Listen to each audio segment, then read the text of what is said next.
दोस्तों, किसी के भी मन की बातें जानने के 3 तरीके होते हैं, लेकिन इन तीनों तरीकों को समझना अति आवश्यक है। यदि आप इन तीनों तरीकों को समझ लेते हैं तो आप किसी के भी मन की बातें बहुत आसानी से जान सकते हैं, समझ सकते हैं। तो चलिए इसे एक बौद्ध कहानी के माध्यम से समझते हैं कि किस तरह से आप दूसरों के मन की बातें जान सकते हैं, समझ सकते हैं। उससे पहले यदि आपको महात्मा बुद्ध की कहानियाँ अच्छी लगती हैं तो वीडियो को लाइक करें और चैनल को सब्सक्राइब करके बेल नोटिफिकेशन को ऑन कर लें, ताकि आपको ऐसी ही मोटिवेशनल वीडियो सबसे पहले देखने को मिल सके। बहुत समय पहले की बात है, एक छोटा सा गांव था। उस गांव में 2 भाई रहते थे। एक भाई अंधा था, जिसके कारण वो हमेशा घर पर ही बैठा रहता था, और छोटा भाई खेती किया करता था। लेकिन खेतों में बहुत अधिक जानवर आने से पूरी फसलें नष्ट हो जाती थीं, जिस कारण से छोटा भाई बहुत परेशान हो चुका था। तभी उसे एक तरकीब सूझी। एक दिन उसने सोचा कि खेतों में से इन सारे जानवरों को भगाने के लिए क्यों ना मैं अपने भाई की मदद लूं। वैसे भी भैया अंधे हैं, अगर वह खेत में बैठे रहेंगे तब जानवरों की आहट आने पर वह उन्हें भगा सकते हैं, जिससे हमारी फसलें बच सकती हैं। इसलिए मैं उन्हें खेत में बिठा देता हूँ। यह सब सोच विचार करने के बाद उसने अपने खेत में ही एक छोटी सी झोंपड़ी तैयार की और अपने अंधे भाई को उस झोंपड़ी में बिठा दिया और उनसे कहा कि भैया, यदि कोई जानवर की आहट आपको सुनाई दे तो आप ज़ोर ज़ोर से चिल्लाना। यह सुनकर वह जानवर यहाँ से भाग जाएंगे और हमारी फसलें नष्ट होने से बच जाएंगी। अंधा भाई अपने छोटे भाई की बात मान लेता है और वो उस दिन से खेत में ही रहना शुरू कर देता है। जब भी किसी जानवर की आहट उसे सुनाई देती तो वो तुरंत ज़ोर ज़ोर से चिल्लाना शुरू कर देता, जिससे वो जानवर उसके खेतों से भाग जाते। ऐसा करते करते कई दिन बीत चुके थे। तभी एक दिन उसके खेत में एक हिरण भागता हुआ आता है और वह खेत के बांध को गिराकर वहां से भाग जाता है। लेकिन उसी हिरण का पीछा करते हुए एक राजा भी उसी खेत में आ पहुंचा। तभी राजा की नज़र उस अंधे भाई पर जाती है। राजा उस व्यक्ति से कहता है कि देखो, मैं यहाँ पर एक जानवर का पीछा करते हुए आया हूँ, क्या तुमने उस जानवर को यहाँ पर देखा है? इस पर वो भाई कहता है, हे राजन, मैं तो अंधा हूँ, मैं भला किसी जानवर को कैसे देख सकता हूँ। लेकिन मैं आपको इतना ज़रूर बता सकता हूँ कि जो जानवर मेरे खेतों से होकर भागा है वह आपके लायक नहीं है। आप उसके पीछे अपना समय यूं ही व्यर्थ कर रहे हैं। राजा उस अंधे व्यक्ति की बात सुनकर अचरज में पड़ गया। वो सोचने लगा कि आखिर ये तो अंधा है, फिर इसे कैसे पता कि जिस हिरण को मैं तलाश कर रहा हूँ वह हिरण मेरे लायक है या नहीं। ये अंधा व्यक्ति मुझे कैसे बता सकता है। तभी राजा उस अंधे व्यक्ति से कहता है कि कहीं तुम मुझसे झूठ तो नहीं कह रहे हो। एक तरफ तो तुम ये कहते हो कि तुम अंधे हो और दूसरी तरफ तुम यह भी कह रहे हो कि जो जानवर यहाँ से भाग कर गया है वो मेरे लायक नहीं है। इस पर वो अंधा व्यक्ति कहता है कि हे राजन, जिसे आप एक हिरण समझ रहे हैं, असल में वह एक हिरण है ही नहीं, बल्कि वह एक हिरनी है और वह भी गर्भवती है। और जहाँ तक मुझे जानकारी है, मैंने किसी राजा को किसी गर्भवती हिरनी का शिकार करते हुए नहीं सुना है, और इसी कारण से मैं आपसे कह रहा हूँ कि वो हिरनी आपके लायक नहीं है। आप उसके पीछे अपना समय व्यर्थ ना करें। यह सुनकर राजा और भी अचरज में पड़ गया।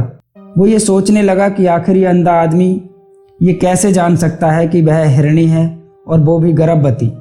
राजा कुछ देर सोच विचार करने के बाद अपने सेनापति से कहता है, सेनापति जी, मुझे वो जानवर जिंदा चाहिए, क्योंकि मुझे ये पता करना है कि क्या वो सचमुच हिरनी है और क्या वो गर्भवती है।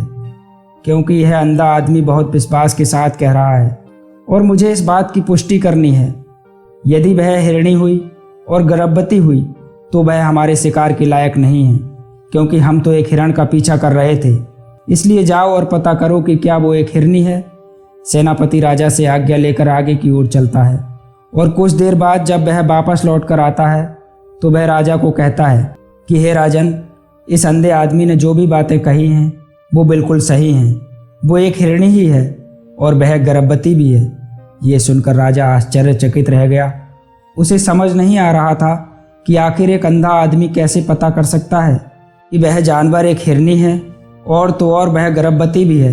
भला एक अंधा आदमी ये कैसे देख सकता है, ये कैसे जान सकता है, आखिर इसे ये कैसे पता चला। ऐसे कई सारे सवाल अब उस राजा के मन में उठने लगे। अब राजा ने यह ठान लिया था कि मुझे इस बात की तह तक पहुंचना ही है कि आखिर ये अंधा आदमी कैसे जानता है कि वह जानवर एक हिरणी है। ये सोचकर वह राजा उस अंधे आदमी के पास जाता है और उस अंधे आदमी से कहता है, देखो, मैं ये तो नहीं जानता कि तुम सचमुच अंधे हो या नहीं, लेकिन मैं तुमसे एक बात जानने के लिए आया हूँ। क्या तुम मेरे सवाल का सही सही जवाब दोगे? इस पर अंधा व्यक्ति कहता है, हे राजन, आप जो कुछ पूछना चाहते हैं मुझसे पूछ सकते हैं, मैं आपको बिल्कुल सच सच जवाब दूंगा।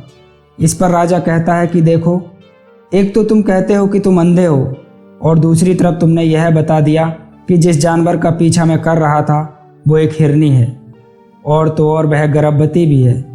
आखिर तुम्हें ये कैसे पता चला? तुम्हारे खेत में और भी तो जानवर आते होंगे, और भी तो बहुत सारे जानवर यहाँ से गुजरते होंगे, फिर तुमने ये कैसे अंदाज़ा लगाया? तभी वह अंधा व्यक्ति राजा से कहता है, हे राजन, आप जिस हिरणी का पीछा कर रहे थे वही हिरणी जब मेरे खेत में आई, उसकी रफ्तार और उसकी भागने की आहट से मुझे ये एहसास हो चुका था कि यह एक हिरणी है, और मेरे खेत की जो बांध है वह बहुत छोटी है, उसकी ऊंचाई ज़्यादा नहीं है। यदि कोई हिरण होता तो उस बांध को आसानी से लांघ जाता, लेकिन वह हिरणी इस बांध को गिराकर भागी है, और यदि वह इस बांध को छलांग लगाकर पार करने का प्रयास करती तो उसके बच्चे को खतरा होता, और इसी बात से मैंने यह पता लगा लिया कि वह गर्भवती है। इस कारण वह ज़्यादा ऊंची छलांग ना लगाकर मेरे खेत के बांध को गिराते हुए भाग गई। इस पर राजा के मन में एक और प्रश्न उठा। राजा ने कहा, किंतु तुम्हें कैसे पता चला कि वह एक हिरणी ही है? और भी तो कोई जानवर यहाँ पर आ सकता है। इस पर वह अंधा व्यक्ति कहता है, हे राजन, मैं पूरा दिन सुबह शाम यहीं पर बैठा रहता हूँ और मेरी सुनने की शक्ति बहुत तेज है। मैं यह जान जाता हूँ कि कौन सा जानवर मेरे खेत में आया है, और उसी के आधार पर मैं ज़ोर ज़ोर से चिल्लाता हूँ ताकि वो मेरे खेत से भाग जाए और मेरे खेत की फसलों को नष्ट न कर पाए। राजा उस अंधे आदमी का यह जवाब सुनकर पूरी तरह से संतुष्ट हो चुका था। वह मन ही मन ये सोच रहा था कि यह आदमी भले ही अंधा हो, लेकिन ये तो बहुत ज्ञानी मालूम होता है। इस आदमी से कुछ न कुछ तो काम निकलवाना ही चाहिए। यह विचार लिए हुए राजा वहाँ से वापस अपने महल की ओर लौट जाता है। राजा महल पहुँचते ही उस अंधे व्यक्ति से कहता है कि आप तो बहुत ज्ञानी व्यक्ति हैं, आपको किसी भी बात का पता बहुत आसानी से चल जाता है। आज मैंने आपको यहाँ पर इसलिए बुलाया है क्योंकि मैं आपसे ये जानना चाहता हूँ कि मेरी पत्नी पतिव्रता है या नहीं। इस पर वो अंधा व्यक्ति कहता है, हे राजन, ये कैसा प्रश्न हुआ? इस पर राजा कहता है, मैंने आपसे बिल्कुल उचित प्रश्न किया है, मुझे इस प्रश्न का उत्तर चाहिए। इस पर वो अंधा व्यक्ति कहता है, हे राजन, ये सारी बातें जाने दीजिए। आपकी शादी को इतने साल बीत चुके हैं और अब आप यह बातें क्यों जानना चाहते हैं? आपके मन में ऐसे प्रश्न क्यों उठ रहे हैं? इस पर राजा जिद करते हुए कहता है, देखिए, आपको मुझे इस प्रश्न का उत्तर तो देना ही होगा। यदि आप मुझे इस प्रश्न का उत्तर नहीं देंगे तो मैं आपको मृत्यु दंड दे दूंगा। राजा के मुख से ये बात सुनकर वह अंधा व्यक्ति कहता है, हे राजन, यदि आप इस प्रश्न का उत्तर चाहते हैं तो उसके लिए आपको मेरा एक काम करना होगा। राजा कहता है, बोलो, मुझे क्या काम करना होगा? तब वह अंधा व्यक्ति कहता है, इसके लिए आपकी पत्नी को मेरे साथ एक कमरे में अकेला रहना होगा। उस अंधे व्यक्ति की यह बात सुनकर राजा पहले तो क्रोधित हो जाता है, लेकिन फिर कुछ सोच विचार करने के बाद वह उस व्यक्ति की बात मान लेता है और अपने सेनापति को आदेश देता है, सेनापति जी, इस व्यक्ति को और मेरी पत्नी को एक कमरे में कुछ देर के लिए अकेला रहने दें। सेनापति बिल्कुल वैसा ही करता है। अब राजा की पत्नी और अंधा आदमी एक कमरे में बंद हो चुके होते हैं। तभी वो अंधा आदमी राजा की पत्नी से कहता है, मुझे आपको छूना है। इस बात पर रानी अत्यधिक क्रोधित हो जाती है और उस अंधे आदमी को जोर जोर से पीटने लगती है, कभी हाथों से तो कभी लातों से तो कभी पटक पटक कर। इस तरह से उन्होंने उस अंधे आदमी की खूब पिटाई की। उसके बाद किसी तरह से वह अंधा आदमी अपनी जान बचाकर वहाँ से भाग निकलता है और वह राजा के पास पहुँचता है और वह राजा से कहता है, हे राजन, आपकी पत्नी पतिव्रता नहीं है। यह बात सुनकर राजा अत्यधिक क्रोधित हो उठता है और राजा अपनी तलवार निकालकर सीधा अपनी पत्नी की ओर जाता है और क्रोधित होकर वह अपनी रानी से कहता है, रानी जी, आज मैं जो आपसे सवाल करने वाला हूँ उसका मुझे सच सच जवाब दीजिए, और यदि आपने मुझे एक शब्द भी झूठ कहा तो मैं आपका अभी के अभी सर काट दूंगा। राजा कहता है, मुझे बताइए कि आप पतिव्रता हैं या नहीं। इस पर रानी कहती है, हे राजन, आप भले ही मुझे जान से मरवा दीजिए, लेकिन मैं पतिव्रता नहीं हूँ। राजा यह बात सुनकर बहुत खुश हुआ, क्योंकि उस अंधे आदमी ने जो कुछ भी कहा था वह बिल्कुल सच था। यह बात सुनकर तुरंत ही राजा उस आदमी के पास पहुंचता है और आकर उस अंधे आदमी से कहता है, तुम्हें कैसे पता चला कि मेरी पत्नी पतिव्रता है या नहीं। इस पर वह अंधा आदमी कहता है, हे राजन, बहुत सीधी सी बात है। मैंने तो आपकी पत्नी से बस इतना ही कहा था कि मुझे आपको छूना है, और इस बात पर वह इतना क्रोधित हो उठी कि उन्होंने गुस्से में आकर मुझे लात घूंसों से पीटना शुरू कर दिया। और भला कोई औरत किसी और मर्द को कैसे छू सकती है, लेकिन उन्होंने ना आप देखा ना ताब, बस लात घूंसे मुझ पर बरसाने शुरू कर दिए। वह भी तो एक तरह से छूना ही हुआ, और एक पतिव्रता नारी कभी भी किसी पराये मर्द को नहीं छूती। जब मैंने उसे छूने के लिए कहा था तब वह उस वक्त मुझे मना कर सकती थी, लेकिन उन्होंने तो मुझे पीटना शुरू कर दिया, और देखते ही देखते उन्होंने मेरे पूरे शरीर को छू लिया। अब आप ही बताइए, ऐसी स्त्री भला पतिव्रता कैसे हो सकती है। इस पर राजा कहता है, तुम तो बहुत ज्ञानी मालूम होते हो। अच्छा ठीक है, चलो तुम मेरे एक प्रश्न का और जवाब दो। यदि तुमने मुझे इस प्रश्न का सही जवाब दे दिया तो मैं तुम्हें यहाँ से जाने दूंगा। आगे राजा उस अंधे आदमी से कहता है कि तुम मुझे यह बताओ, क्या मैं सच में अपने पिता का ही बेटा हूँ या फिर किसी और का। इस पर वह अंधा व्यक्ति कहता है, हे राजन, इस बात से आपका क्या लेना देना। आप किसी की भी औलाद हों, आखिर आप ही तो हैं इस राज्य के राजा, इसलिए इस प्रश्न को जाने दीजिए। लेकिन राजा कहता है, नहीं नहीं, मुझे इस प्रश्न का सही जवाब चाहिए, अन्यथा ये प्रश्न मुझे हमेशा परेशान करता रहेगा। इसलिए मैं इसका सही जवाब जानना चाहता हूँ। यदि तुम इसका सही जवाब दे देते हो तो तुम यहाँ से जा सकते हो, मैं तुम्हें नहीं रोकूंगा। इस पर वह अंधा आदमी कहता है, हे राजन, इसके लिए तो मुझे आपकी माँ के पास जाने की कोई आवश्यकता नहीं है। मैं आपको अभी यह बता सकता हूँ कि आप किसकी औलाद हैं, लेकिन उससे पहले मैं चाहता हूँ कि आप मुझसे एक वादा करें कि आप मुझ पर क्रोध नहीं करेंगे। राजा ने कहा, मैं तुमसे वादा करता हूँ, मैं तुम पर क्रोध नहीं करूँगा। इसके बाद वह अंधा आदमी राजा से कहता है कि हे राजन, आप हैं तो अपने ही पिता के पुत्र, लेकिन आप पर एक कंजूस सेठ की छाया है। यह सुन राजा बहुत क्रोधित हो उठा और वह तुरंत तलवार निकालकर अपनी माँ के पास जा पहुंचा। वह वहां पर पहुंचने के बाद अपनी माँ से कहता है कि माँ, मुझे सच बताइए, क्या मैं अपने ही पिता का पुत्र हूँ या नहीं। यदि आपने मुझे सही नहीं बताया तो मैं यहीं पर अपने प्राण त्याग दूंगा। मुझे बताओ क्या सच है। तब उस राजा की माँ कहती है कि बेटा, तू है तो अपने पिता का ही पुत्र, लेकिन तुम्हारे ऊपर एक कंजूस सेठ की छाया है। जब मैं एक बार नहाने के बाद अपना मुंह आईने में देख रही थी, तब उस कांच के पीछे मुझे एक कंजूस सेठ नजर आता है और उसी की छाया तुम पर लग चुकी है। यह सुन राजा बहुत खुश हो जाता है और वह तुरंत वापस अंधे आदमी के पास पहुंचता है और उस अंधे आदमी से कहता है, तुम्हें यह कैसे पता चला कि मुझ पर एक कंजूस सेठ की छाया है। इस पर वह आदमी कहता है, हे राजन, आपने मुझसे कई सारे सवाल पूछे जिनका जवाब मैंने आपको सही दिया है। यदि कोई और राजा होता तो मुझे इसके बदले में बहुत सारे इनाम मिल चुके होते, लेकिन अब तक आपने मुझे कुछ नहीं दिया। इस बात से ही मैंने अंदाज़ा लगा लिया था कि आप बहुत कंजूस हैं। ये बात सुनकर राजा जोर जोर से हंसने लगा और कहता है कि आप जो भी मांगोगे मैं वह अवश्य दूंगा, लेकिन मुझे यह बताओ कि आपको कैसे पता चल जाता है कि कौन सी बात सही है और कौन सी गलत। तुम किसी भी बात का इतना सटीक और सही जवाब कैसे दे पाते हो। तब वह अंधा आदमी कहता है, हे राजन, मैं तो वैसे ही अंधा हूँ। यदि मेरी आंखें होती तो मैं किसी के भी मन की बातें सरलता से जान लेता। मन की एक भाषा होती है और यह भाषा मनुष्य के शरीर के व्यवहार के रूप में देखी जा सकती है।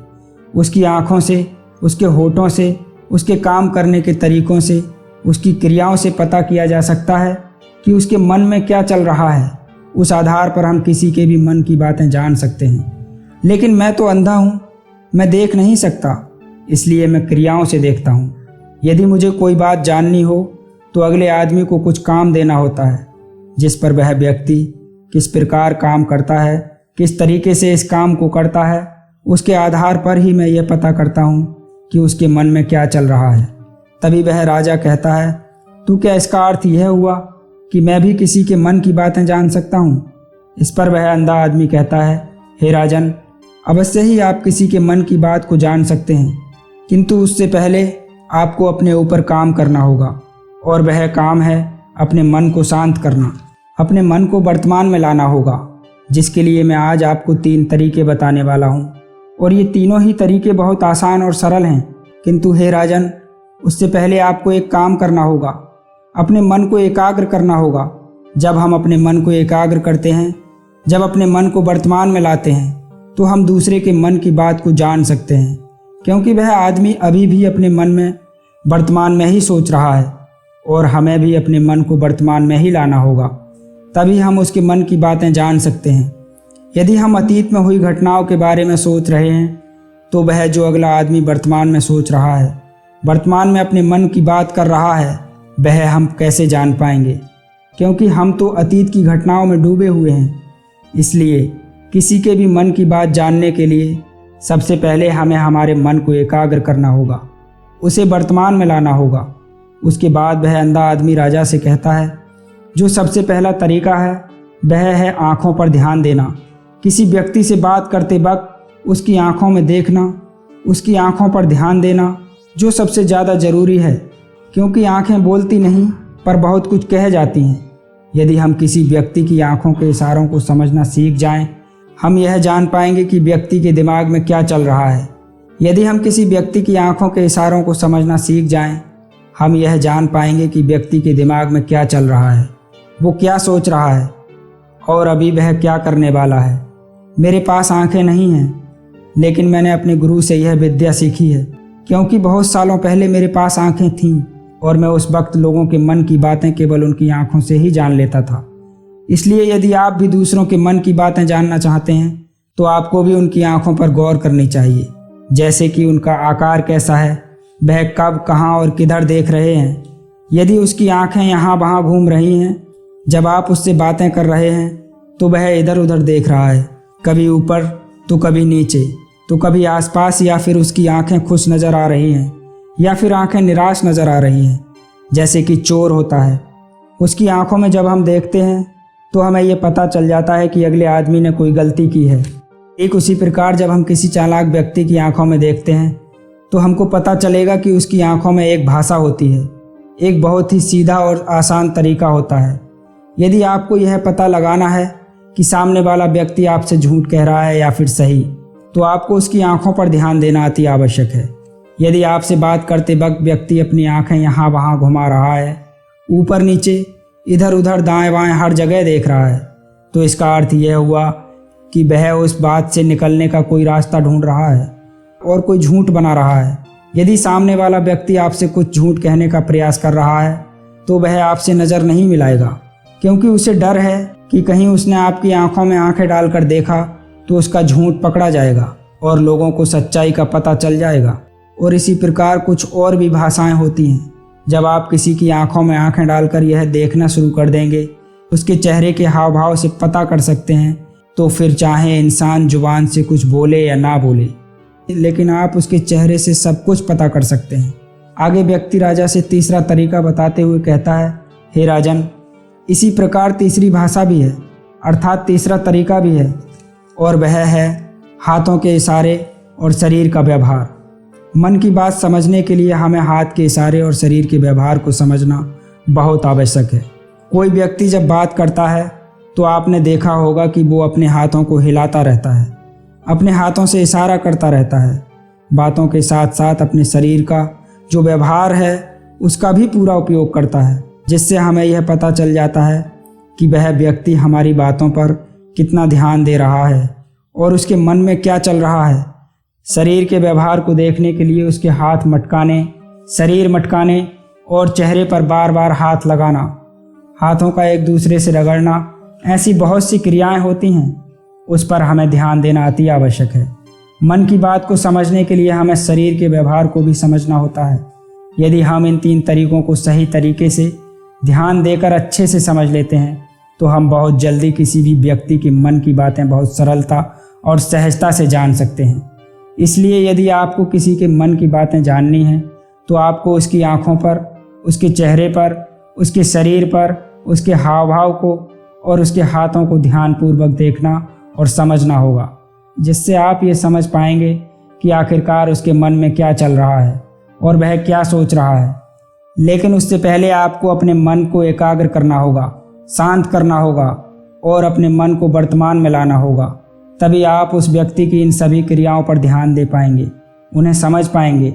अन्यथा आप यदि अतीत की घटनाओं में व्यस्त हैं, भविष्य की योजनाओं में व्यस्त हैं, तो आप उस व्यक्ति के हाव भाव पर कभी ध्यान ही नहीं दे पाएंगे और ना ही आप कभी ये समझ पाएंगे कि आखिर उस व्यक्ति के मन में क्या चल रहा है, वह क्या सोच रहा है। आपने देखा होगा कि ऐसे कई संत महात्मा हैं जो बहुत ही शांति से आपको देखते हैं और आपको देखकर ही यह बता देते हैं कि आपके मन में क्या चल रहा है, आप उनसे क्या जानने आए हैं।